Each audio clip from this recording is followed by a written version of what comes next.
Welcome back to JR Pro Shop Vids. Jimu, Simu here. Cool background because today we got a very special video. We just heard some huge news for the bowling world. Simu? For me, I think that this is basically the equivalent of when the Live Tour was created in golf, and it could change the way that we think of competitive bowling. Insane.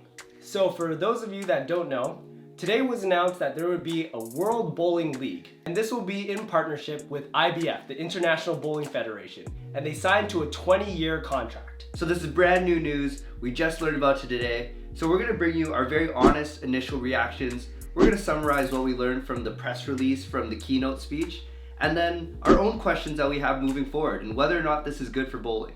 Sounds good. So lots of different information came out today. There was like a 45-minute Apple-style keynote, and they covered everything from the sport of bowling to commercial bowling to corporate bowling, everything. But today, let's summarize what this means for the sport itself and the competitive scene. So let's first talk about the WBL Pro Tour, which they're trying to model off of the ATP Tour in tennis. So there's gonna be 3 tiers. The first level is Masters 1000, and that's where they're gonna make millions and millions of dollars. Hopefully, allegedly. Well, we don't know. One step below that, they have the Open 500 Tour, which is gonna be for emerging talents and also pros, maybe not that top tier. And finally is the Challenger 250. That's gonna be one step below the top 2 and more the novice and more beginner bowlers. Maybe you.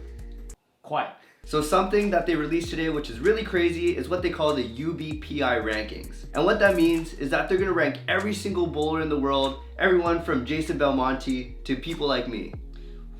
It's a pretty big gap. They say they're gonna do this through modern algorithms and scientific framework. They're gonna find a way to basically level the playing field regardless of where you're bowling, what lane topography looks like, and what oil patterns you're bowling on. It's gonna be a huge thing, and I'm not sure how they're gonna do it. That's gonna be crazy.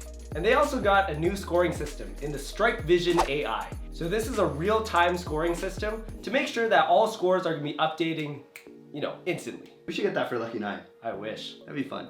And with this new scoring system, they also mentioned the capabilities it has for broadcasting. They can do virtual ad placements like we see in the hockey boards for our local broadcasts, and also for bookkeepers when it comes to betting, being able to know what's happening in real time, they can change the odds on the spot. So really moving towards this gamification of bowling is what they said constantly. So kind of modeled like the big F1 races that we see, they're gonna have 12 to 15 massive events in some really iconic places around the world. So the big draw here is the money, as they're saying anywhere between $3 and $5 million of collective prize pools, and they're gonna try to get that to $10 million in the next couple years. How does that compare to the current PBA tour? A lot of money difference. They're also really gonna make the game a lot more exciting. At least that's what they say. Bring in the team aspect with 4-man teams. I mean, not 4-man teams, it's gonna be a 4-person team with 2 men and 2 women. And why not? They got a new scoring system. Now, contrary to normal bowling, that's when it starts at 0 and goes to 300. Now they're starting at 300 and making your way to 0. Kind of like darts. Simu, what can you tell us about the sustainability program from this new league? Right, it's really interesting. This might be coming from some oil money, but they said that sustainability is really important to them. So what they said is for every strike thrown, they're gonna offset 1 ton of carbon emissions. So if this is a worldwide thing like they say it's gonna be really good for our planet. So with all this being said, there's gonna be a new kind of layout or format. It's gonna be modular lanes. So it's gonna be a 360 viewing area, like a stadium seating. They're gonna have pin boys and pin girls working the machine, so no more of the normal A2s or Brunswicks. And what they're really trying to do is appeal to Gen Z people, like me and my brother. It's gonna be tons of TikToks, Snapchats, all that good stuff. They're really trying to make it in this new age of digital content creation.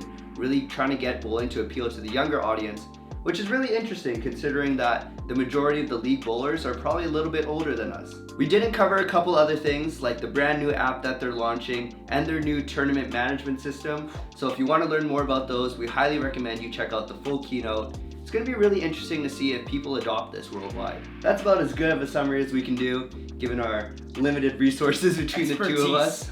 Jacob, what's your initial thoughts? I'm kind of skeptical about it. It sounds really exciting. I love how they're trying to focus more on the youth generation of bowling and trying to make it more of a spectacle, because bowling definitely needs a rising in its popularity. However, I know that the IBF hasn't really come through with many of the promises they've made in the past. So I'm very curious to see if this will all play out properly, and I would actually love to see it and maybe participate one day in the league. And for you, Simu? I think it's really interesting, kind of with a business background, seeing how they're really trying to vertically integrate through the use of AI, technology, cloud system management, live streaming, sports betting. It all sounds really, really good in theory. But like you mentioned, we don't know how this partnership is going to work with the IBF. And even thinking about our local centers, how hard is it going to be to bowl in all these different alleys, bowl all these different tournaments, and really get a legitimate ranking of where I am in the world? Yeah. There's so many different things. You bowl good in some centers, terribly in some other centers, and I'm sure that's like that for everyone. If I'm 100,000 in the world, 2 million in the world, whatever it is, like how different is that really going to be, and what does that mean for me moving forward? And you know, some bowlers really like some centers and not like other centers. Lanes are old, different materials now, so does that mean every single center is gonna have to buy a lane mapper, check the topography of everything, upload it, and then let the algorithm figure out how hard your center is? Just seems a little unfeasible to me. Another thing that they didn't mention is who's backing this and where's all the prize money coming from? It can't just come out of nowhere, right? Millions of dollars. Another thing, like I said earlier, they said that one strike is gonna offset 1 ton of carbon emissions. That sounds great. I would love to see it. I think that'd be really, really cool. But they didn't really say how they were gonna do it. So I'm a little skeptical, and I hope that they can prove me wrong on that point. And one big point that we haven't actually discussed yet is what is the PBA gonna do about all this? For the athletes, are they gonna try to jump ship? Are they gonna try to do a partnership? Are they gonna not join this new league at all? Like, what's going on? So Simu, you mentioned something similar in the golf world. What kind of happened over there? Right. For those of you who are following, the big Saudi-backed league of Live Golf tried to poach a lot of the best golfers in the world overseas to play less schedule, more prize money, very similar things that we're seeing with the WBL. We saw a very clear divide between PGA and Live. A lot of bad blood there, a lot of tension, and ultimately they ended up merging. So maybe the PBA and the WBL, well, maybe they're gonna merge down the line, but it's too hard to say. Again, we just heard the news today. So that was our very quick reaction to this major news in the bowling world. We wanna know your reactions and your thoughts on this brand new bowling league. And above all, we wanna know, do you think that this is good for bowling? Let us know down in the comments below. So thanks for watching. These were our thoughts, as well with the input from Jung and Barks. So we'll try to update you as much as possible with the upcoming news on this brand new league. Thanks for watching, and we'll see you in the next vid.